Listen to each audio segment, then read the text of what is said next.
Okay, now that you've got the module, the template installed into your course, it's time to look at some of the static pages you will want to edit and update so that your students know something about the course before they even begin with the content. You'll see that we have several different modules that come in with the template. First, there is this instructor module, do not publish. This is information for you. This is a resource for you. You can click here and that will minimize that module and click it again to expand it. We really don't need to bother with anything in here. This is just, again, a resource for you. But then we get to some of the things that will indeed be student facing. And we'll want to see some of the things we might want to use. Now, this module, Canvas Overview and Resources, again, this is for your students.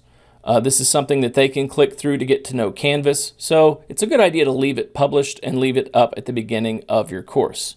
Then we get to the Welcome Begin Here module. And it's these 4 items we want to talk about right now. So let's look at the course overview. And we're going to open that up and we're going to edit it.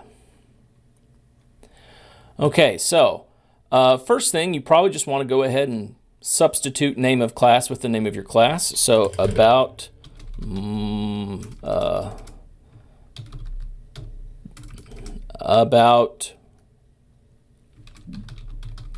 permaculture 101. And then it gives you some ideas for what you might want to put in these different places. Use this space to include a custom welcome message, discussion of major class topics, Canvas layout information, how students should navigate, and general tips and tricks. So here would be just a general welcome message. So I might even start by saying welcome and make that a heading level 2. I'm so excited to present this course. We are going to learn what permaculture is and get our feet a little wet with some design projects. I don't like that that is bold, doesn't need to be. I'll select it and remove formatting. Where'd the button go? Well, I've resized this window to make it a little bit clearer on our videos, but you'll notice that some of the icons have been cut off. If you'll click this kebab, you can see the other items, and there's my erase formatting, and that has fixed it. If you'll be using the Canvas syllabus page, describe what information can be accessed on that page. Okay. Syllabus, and again here I probably want to make that maybe a heading level 3. And then I'll replace information here. This is just the lorem ipsum placeholder text. I'll say, please take a moment to look through the syllabus. In the syllabus, we go over required. In the syllabus, you can find information about required textbooks and suggested materials for succeeding in this class.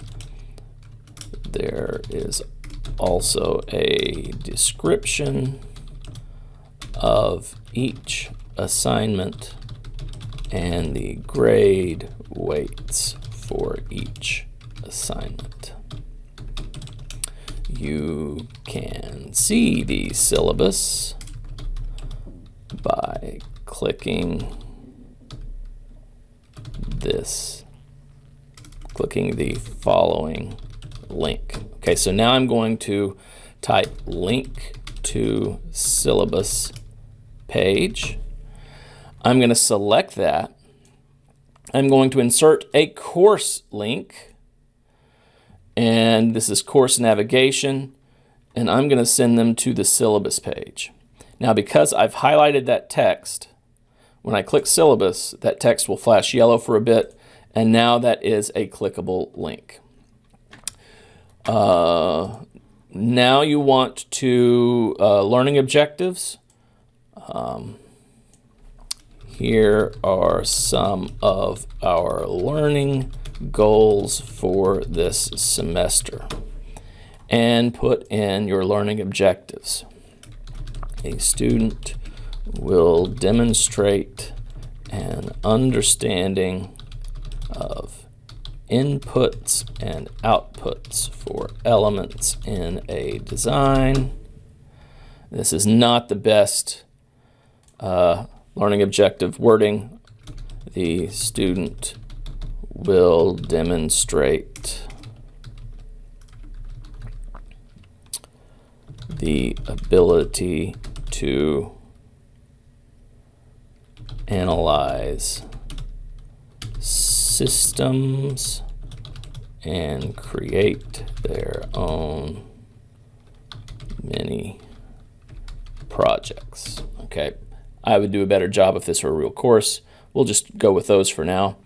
Expectations. Now here you might want to put in something about reading assignments are due before class. You probably want a late assignment policy.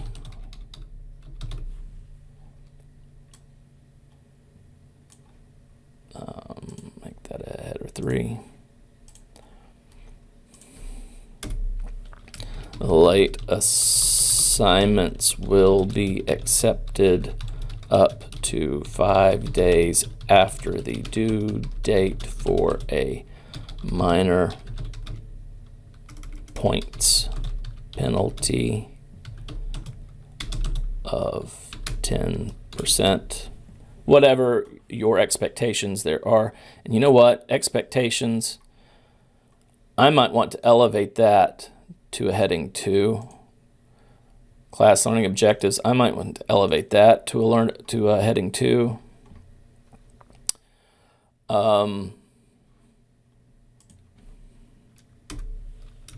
Additional tips.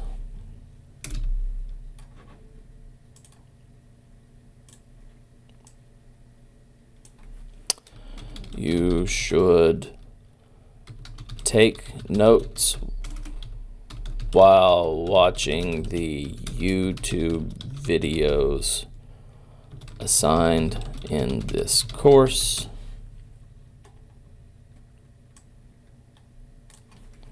It's a good idea to try and find a permaculture design, find a local permaculture design and visit it. Permaculturists are generally eager to share what they have learned during their personal design process, and knowledge of local climate and elements can be very beneficial when designing your own projects. Okay, something like that. So again, this is a course overview, kind of an idea of what they're going to be getting into. Let me remove that last one. Grading scheme. Here I might put check the syllabus for the breakdown of assignment points and weighting by category. Final grades will be determined with the following grading scheme based on your final percentage. Okay, looks good. I like it. I'm going to go ahead and save. All right. The next item that's kind of a static page is the About Your Instructor. So here you will want to edit the title, About Dr. Conklin. You may want to upload a new picture. You will probably want to upload a new picture. I'm going to go ahead and get rid of that one. To upload a picture, again, it's here, Images, Upload Images. Let me go to my pictures. I think I've got some publicity photos in there. Publicity. Yeah, we'll do that. Headshot. Open. Submit. Wow, that's big. Okay, so one of the things you can do is resize photos. Click on it and then just start dragging these handles until you get a more manageable size. There we go. Name, Dr. N. Mason Conklin. I grew up in West Texas.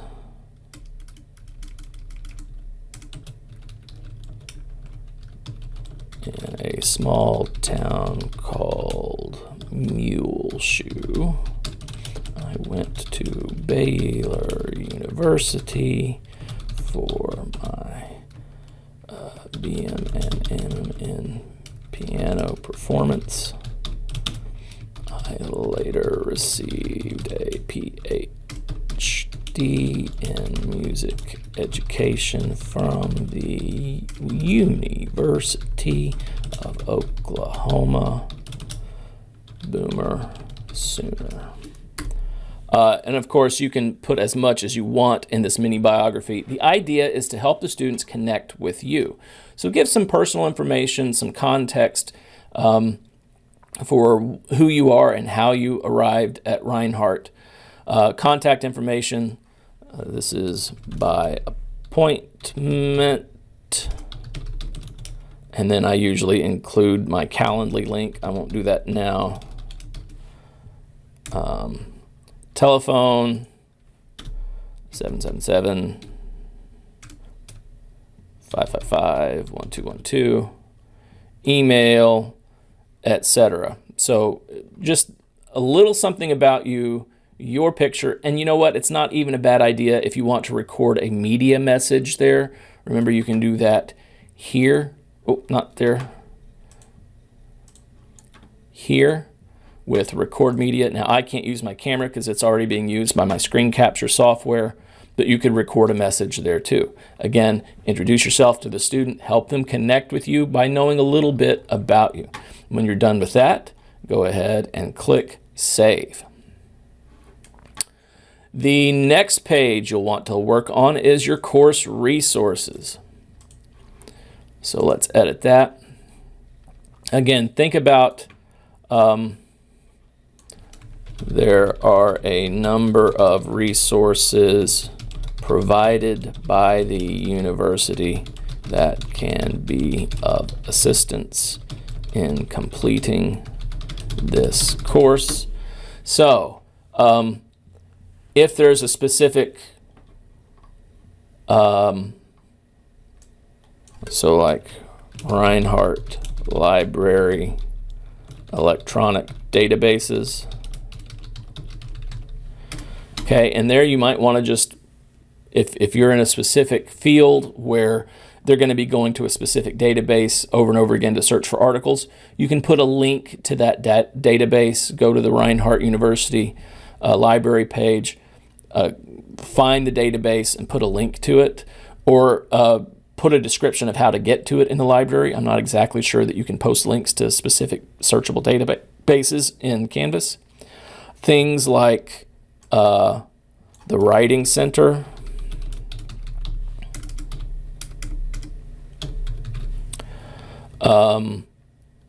tutoring,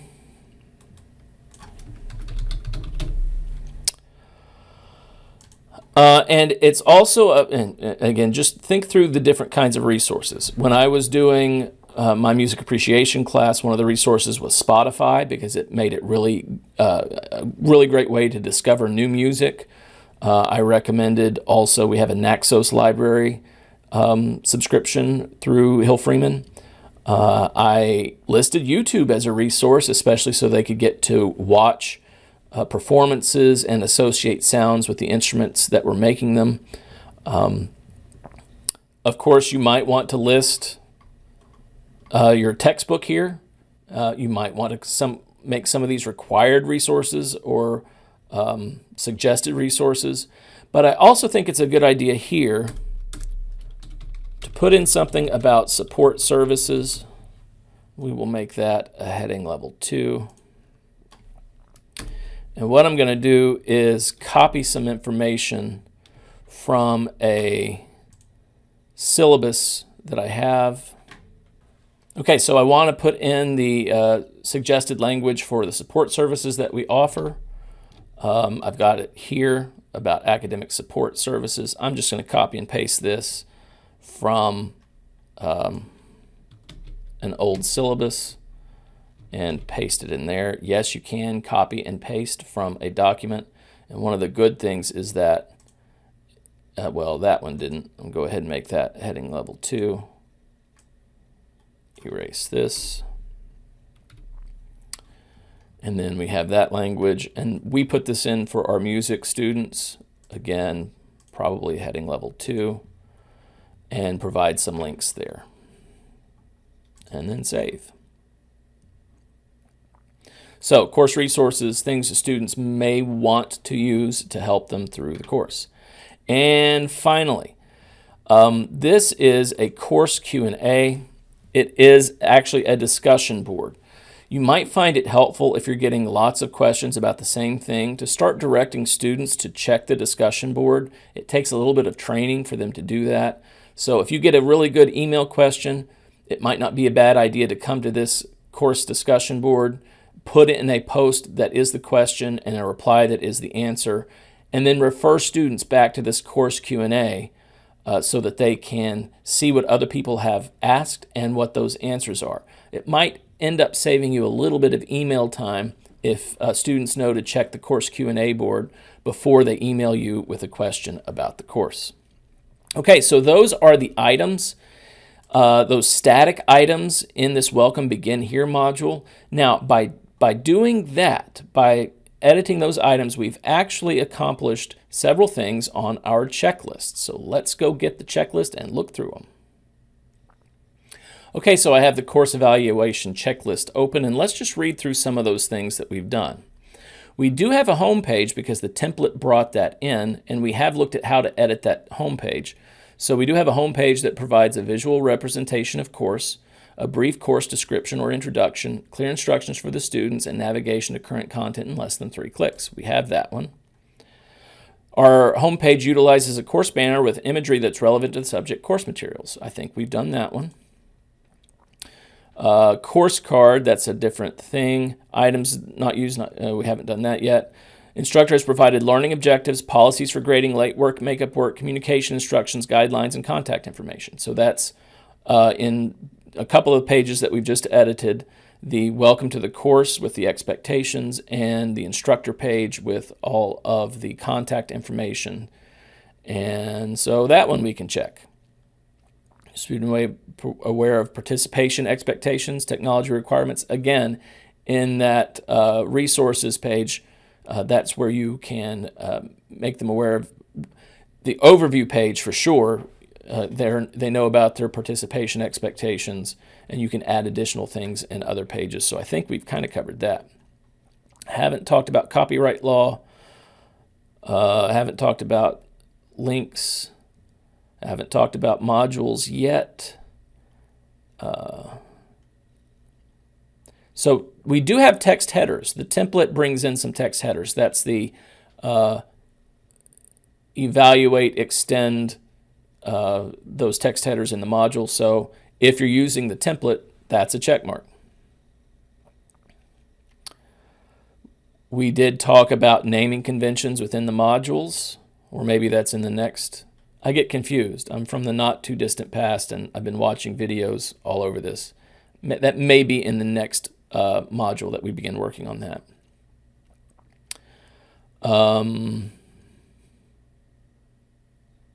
Don't have any of these yet. Auto open inline preview is used thoughtfully. We have discussed how to do that, so we can probably check that one.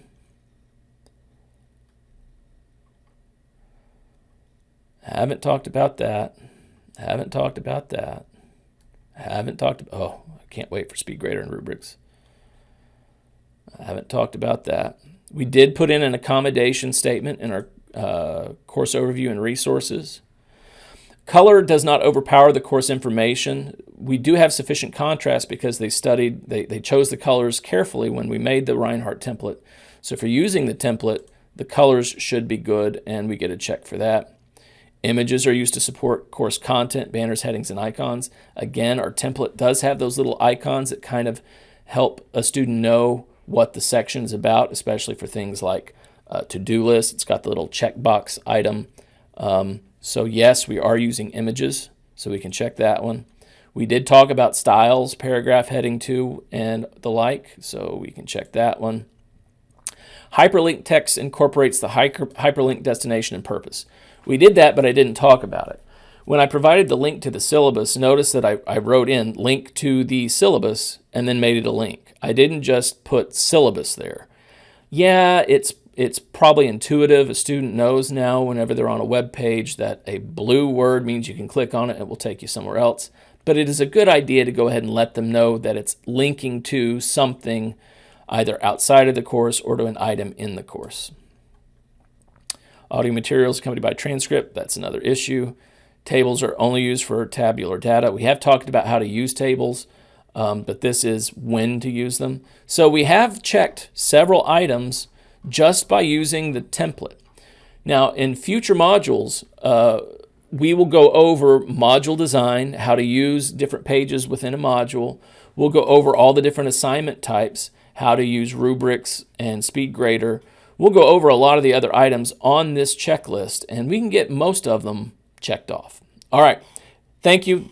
This was kind of a longer video. I hope you found it enjoyable, and I look forward to seeing you again soon. Bye-bye.